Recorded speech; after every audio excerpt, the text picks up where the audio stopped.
Comment se propage la variole du singe? La santé a alerté les communautés autonomes de 8 cas possibles de monkeypox à Madrid. Ils sont en train d'être analysés au Centre national de microbiologie. Il s'agit d'une maladie rare de la famille de la variole qui a récemment fait son entrée en Europe avec plusieurs cas au Royaume-Uni, dont certains après un voyage au Nigeria. La maladie y est endémique. La variole du singe se transmet par contact et par l'exposition à des gouttelettes. Cela signifie qu'il se déplace par la salive ou les excrétions respiratoires. Cependant, comme l'a expliqué Fernando Simon le 19 mai, il se propage également par contact avec l'exsudat des lésions ou le matériel des croûtes. L'excrétion virale par les matières fécales peut également être une autre source d'exposition. Comment savoir si c'est la variole du singe qui est contagieuse?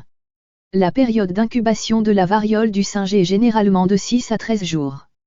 Toutefois, elle peut varier de 5 à 21 jours.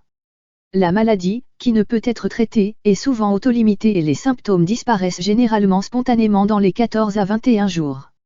Chez l'homme, les symptômes de la variole du singe sont similaires à ceux de la variole. Cependant, elles sont un peu plus douces. Ils commencent par de la fièvre, des maux de tête, des douleurs musculaires, des douleurs dorsales, des frissons et de l'épuisement.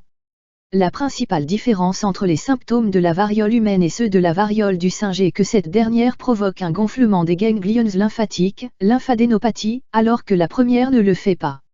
L'éruption. Il est normal de développer une éruption cutanée, qui commence souvent sur le visage et s'étend ensuite à d'autres parties du corps, notamment les mains et les pieds.